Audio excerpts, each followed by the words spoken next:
उत्तर पूर्वी दिल्ली के थाना नदनगरी इलाके के कुष्ठ रोगी कॉलोनी के मकान नंबर 133 में एक 17 वर्षीय लड़की की बेड में नग्न हालत में लाश मिलने पर इलाके में दहशत का माहौल बन गया।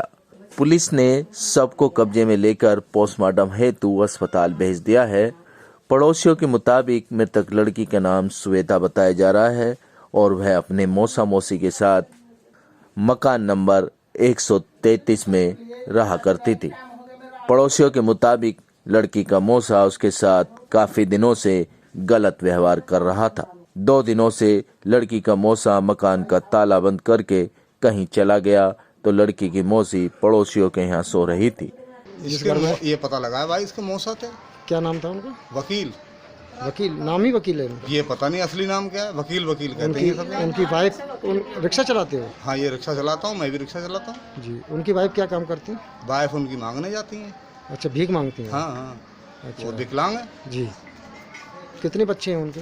कोई बच्चा नहीं है जी। तो ये लड़की थी, उसका क्या नाम है? साली की लड़की थी, श्वेता नाम है इसका। जी। तो कितनी उम्र होगी लड़की की? लगभग उम्र होगी 17-18 साल तो होगी। 17 साल। तो लड़की क्या यहाँ पढ़ती थी, क्या करती हाँ, थी? पढ़ती थी मौसी की।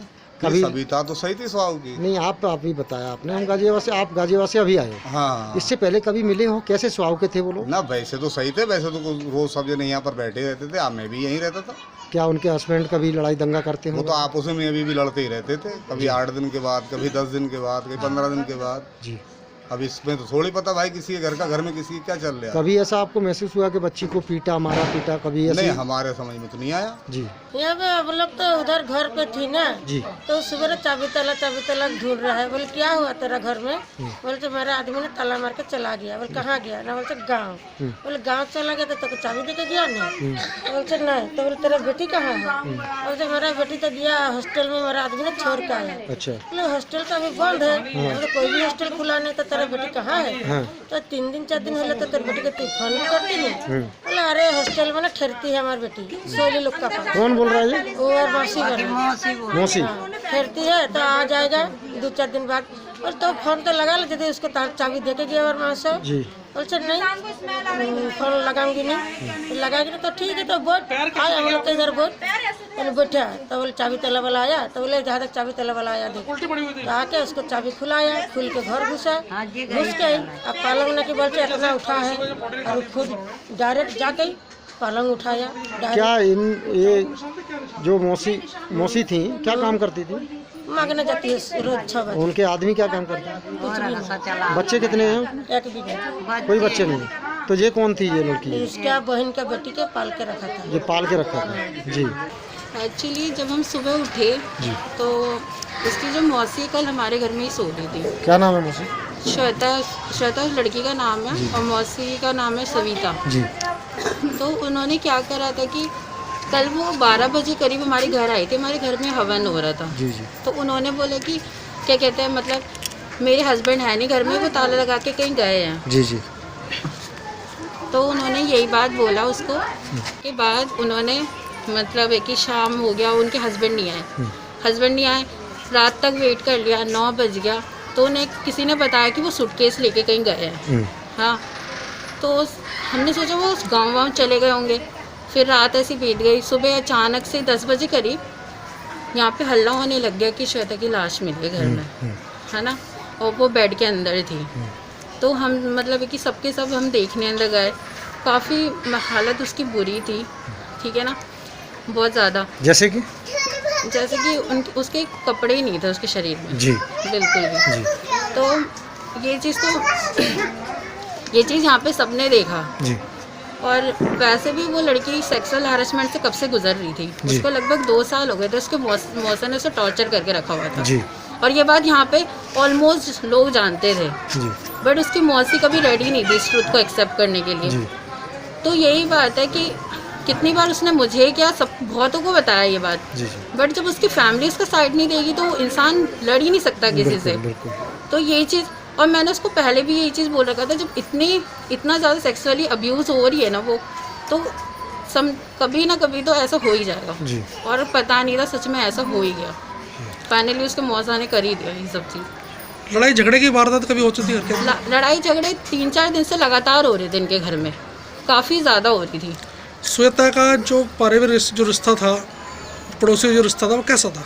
वो काफ़ी सुलझी हुई लड़की थी, एकदम शांत टाइप, थोड़ी बहुत हंसी मजाक कर लेती थी, बट वो ज़्यादा घर में ही रहती थी। तो वो इनके किसी से निकलना उकलना पसंद नहीं करती थी ज़्यादा। तो जो बच्ची के मौसा जी थे, क्या नाम था उनका? उनका वकील। तो ये क्या दारू वगैरह भी पीते थे? नहीं, ये दारू वगैरह कुछ नहीं पीते ये थे, क्या काम करते थे? रिक्शा चलाते थे। जी। एक्चुअली जब उसकी मौसी से हमने पूछा कि वो कहाँ गई है, तो उन्होंने हमें 2 चीज़ बताई। एक वो कह रही है कभी कि अक्षरधाम मंदिर गई है अपना आधार कार्ड ठीक कराने, दूसरा वो ये कह रही है कि हॉस्टल गई हुई है। जी। और कल अजीब ये लगा कि उसकी मौसी से कभी भी 2 मिनट के लिए भी दरअसल नहीं छोड़ती है, एंड उसने बोला कि कोई बात नहीं, वो आ जाएगी कल। क्या ये आप सारी बातें सुन के आप क्या कहना चाहेंगे? मुझे लगता है कि कहीं ना कहीं दोनों शामिल थे इसमें, जी। और ये एक का नहीं है, दोनों का ही है। अब क्या बच्ची को न्याय मिलना चाहिए, क्या कहना मुझे चाहेंगे? लगता है ज़रूर मिलना चाहिए। इतने सारे रेप केसेस हो रहे हैं, इसके अगेंस्ट तो स्टैंड लेना ही पड़ेगा किसी ना किसी को। आज वो है, कल ना कोई और भी हो सकता है, हम में से ही कोई हो सकता है, बट अगर इसके अगेंस्ट स्टैंड नहीं लिया जाएगा तो फिर फालतू है। मतलब कोई लड़की सेफ नहीं है इंडिया के अंदर, कोई भी नहीं, कहीं पे भी नहीं। क्या पुलिस आई, पुलिस ने कोई चीज़ आपसे पूछताछ करी? नहीं, उन्होंने हमसे कुछ नहीं पूछा। जी। वो बस आई, अपना फॉरेंसिक जांच किया, अपनी बॉडी लेकर गए हैं, बाकी इतना पूछताछ नहीं किया। थोड़ा बहुत किया है किसी से, जी। बाकी इतना नहीं पूछा। क्या पुलिस की कार्रवाई से आप खुश हैं, आप पड़ोसी होने के नाते? मुझे नहीं लगता। जी। उन्हें और थोड़ा कड़ी एक्शन लेनी चाहिए उनके अगेंस्ट। जी। उनको अच्छे से थोड़ा देखना चाहिए, वरना हर मर्द किसी को भी अपनी अमानत समझ के रेप कर सकता है फालतू में। मकान से बदबू आने लगी तो मकान का ताला तोड़ा गया तो लड़की की लाश बेड के अंदर नंगन अवस्था में मिली। सूत्रों के मुताबिक लड़की का मौसा घर से फरार है। पुलिस इस पूरे मामले की गहनता से जांच कर रही है। सिटी न्यूज दिल्ली संवाददाता रविंदर कुमार की रिपोर्ट। वैद्य बाबूराम वर्मा, 15 सालों का इलाज का भरोसा। हमारे यहाँ आयुर्वेदिक औषधियों के द्वारा सभी बीमारियों का सुविधाजनक इलाज किया जाता है, जैसे खांसी, सांस, दमा, बुखार, टाइफाइड, मलेरिया, पीलिया, बवासीर, शुगर, हेपेटाइटिस, खूनी बवासीर, पिरमे, श्वपनदोष, लघु शंका आदि का इलाज आयुर्वेदिक पद्धति द्वारा किया जाता है। इसके अलावा सभी बीमारियों की जांच भी तसल्ली बख्श की जाती है, जैसे अल्ट्रासाउंड, एक्सरे, ईसीजी, रक्त, मलमूत्र, वीर्य की जांच इत्यादि। हमारे यहाँ दिल्ली सरकार द्वारा टीकाकरण, टीबी का इलाज व जांच मुफ्त की जाती है।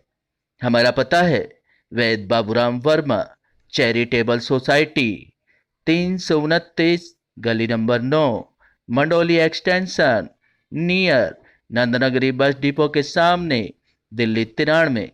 आप हमारे नंबरों पर भी संपर्क कर सकते हैं। हमारे फ़ोन नंबर हैं 9213329205, 9211478312, 9910418312। आप हमारे चैनल पर भी दिए गए नंबरों पर भी संपर्क कर सकते हैं। हमारा फ़ोन नंबर है 8506973234।